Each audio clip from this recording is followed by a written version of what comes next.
What's up, everyone? Welcome back to Fight Frenzy. If you here, you already know that we are super fans of MMA and combat sports in general. And today we are jumping into our new segment called Fight Prediction Lab. All right. And here is where we slow things down, break things down, and really figure out how fights actually play out. Zero hypes, no hot takes, just for clicks. We're talking matchup, momentums, what ifs, and doing much research as we can and look into the little details that decide fights when the fight matters the most. So grab your drink, settle in, and let's get into this. So today we're talking about Mario Bautista versus Vinicius Oliveira, who are fighting on February 7th. Because this matchup is more interesting than it looks on paper. At first glance, people are going to say, oh, Bautista is the safer pick. Some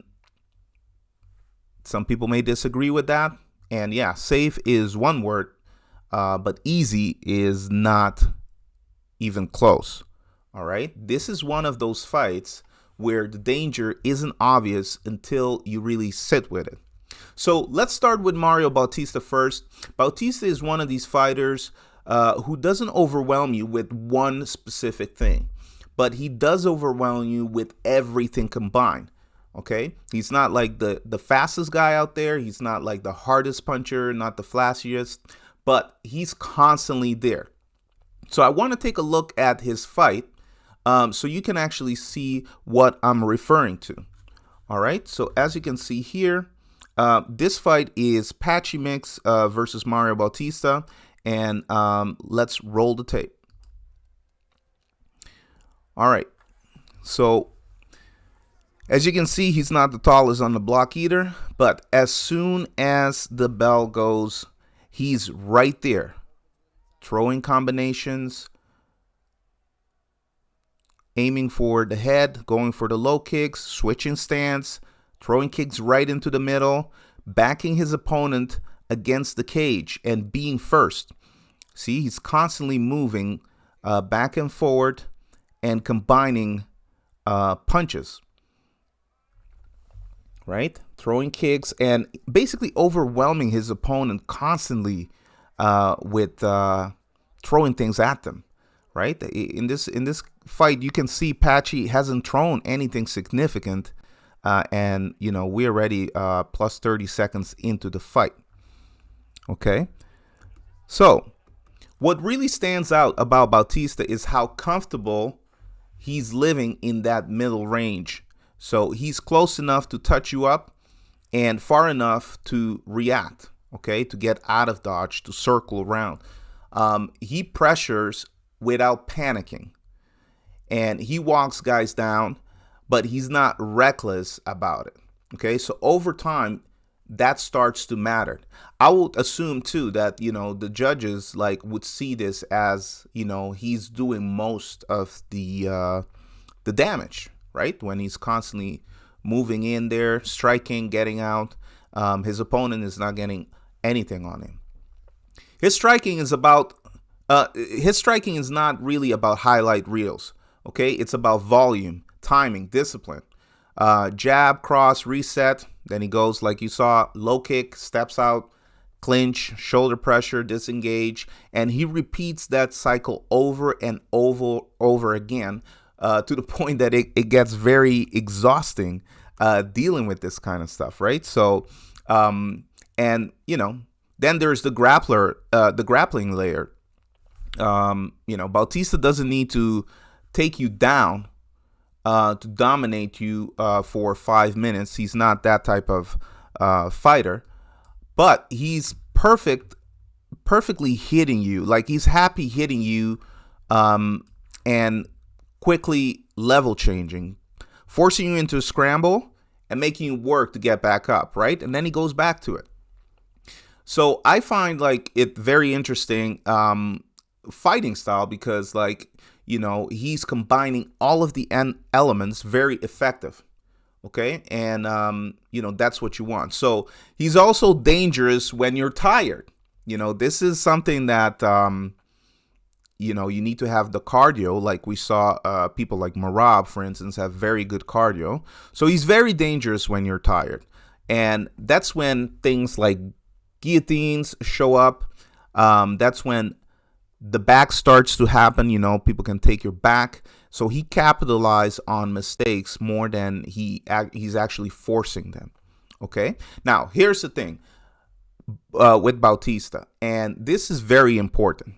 He needs rhythm. Okay. If he gets going, he gets comfortable walking forward, mixing, his level changes and all that, touching you a lot. And even if the shot aren't like big or huge, like that's when he's at his best. But if you interrupt that rhythm early, that's where things get very interesting. Okay? So let's talk a little bit about Vinicius Oliveira. Okay? I've been watching him, as he entered into the UFC, and Oliveira is chaos in comparison. He's fast, noticeably fast, and his entries are sharp. His strike comes from weird angles, and he doesn't need a lot of time or space to make something happen. So let's take a look at Oliveira, his highlight reels here. So as you can see, he also forces people against the cage, constantly putting pressure. And unlike Mauricio, he actually hits hard. Okay, he actually, I find this very, how do you call it? He's a risk taker, right? Like he goes in, he's not afraid of getting hit, right? But as you can see, he's getting hit here, but he's back up. He's constantly applying pressure and finding angles. Here, Nurmagomedov is touching him up a little bit, but he's not shying away from it. All right. So as you can see, Oliveira too, he's the kind of fighter that he doesn't mind losing a couple of rounds, but then he comes back, right? And Oliveira's biggest weapon is how uncomfortable he makes things. He doesn't let you settle. He blitz. He pulls out, resets, and blitz again. And when you're trying to pressure a guy like this, it's very dangerous because one misstep forward can turn into a counter, and that can put you flat on the canvas. Another thing with Oliveira is his confidence in throwing power early, like power shot. He's not waiting to feel the fight out. Like you saw, he takes chances. He sees openings. He goes for it. And so now where the question comes in with Oliveira is sustainability. All right.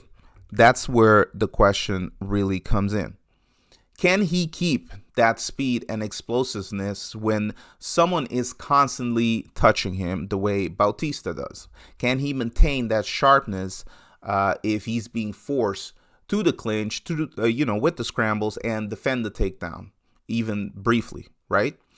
Because like I said, Bautista basically would go for things. He doesn't necessarily want to fully commit, but, he's definitely going to try to take you down and, scramble back up and continue to throw stuff, right? How is Oliveira going to deal with that?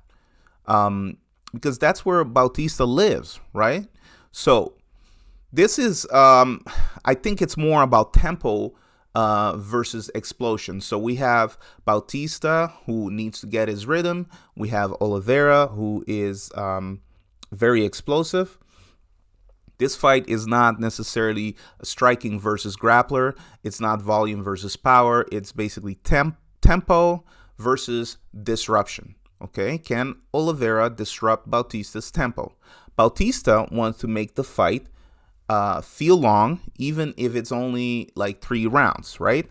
He wants Oliveira to think. He wants to overload his brain with a bunch of things. And Oliveira wants to make the fight feel very short, fast, engages sudden moments and, maybe force Bautista to hesitate and go for a knockout or something like that, right? And here's a key detail that I think a lot of people miss. Bautista steps in a lot, right? You saw it on the video. He constantly steps in. And that forward pressure is great, but against someone as quick as Oliveira, it can be risky. All right. If Oliveira times one of those entries, especially early in the fight, this whole fight changes. All right. So let's play out some real what ifs. What if Oliveira lands clean? Not a knockout, just a clean shot that makes Bautista respect him.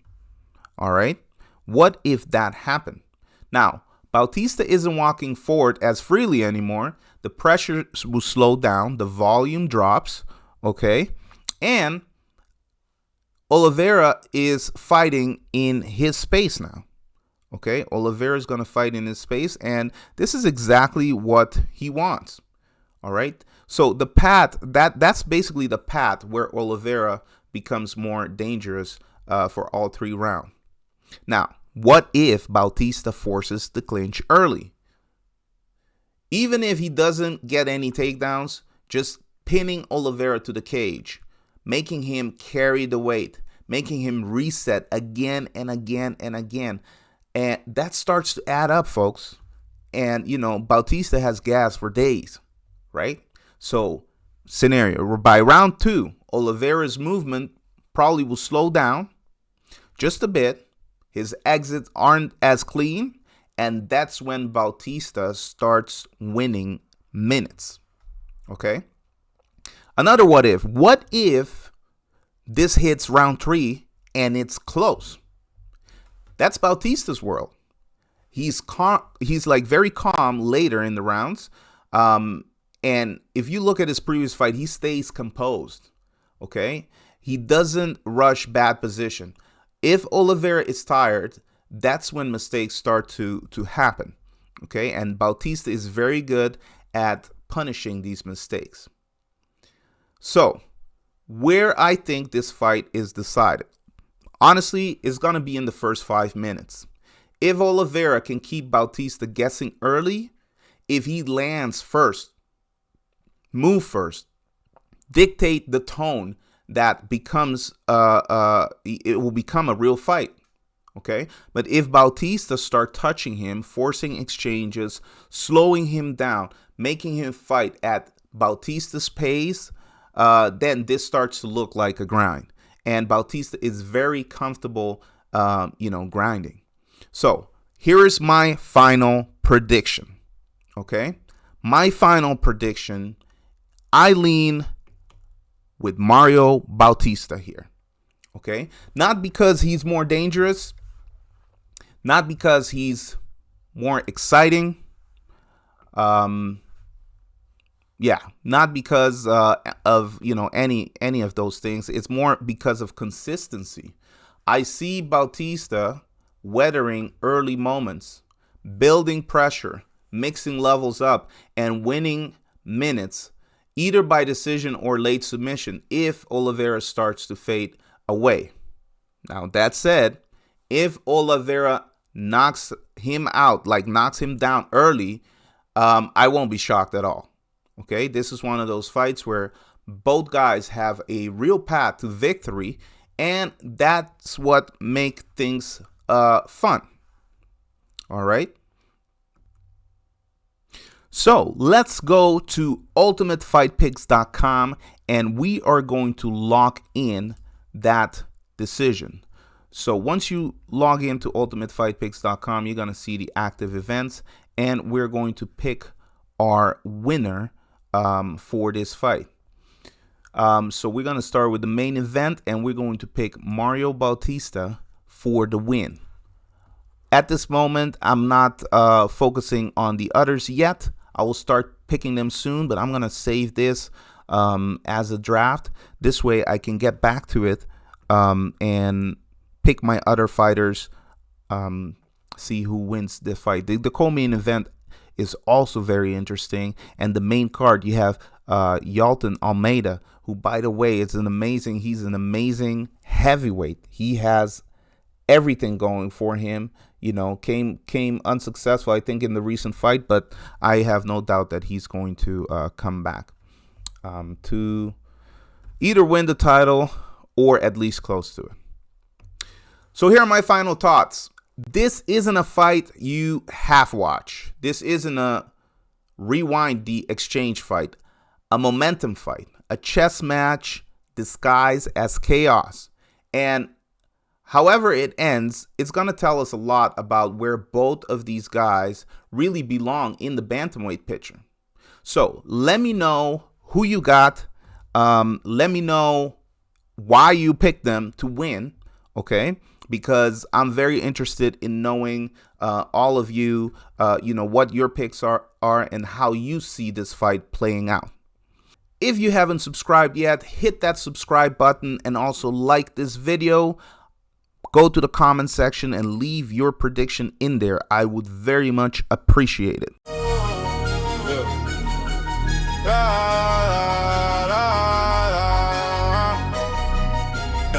Fight frenzy. Damn, crazy. Yeah.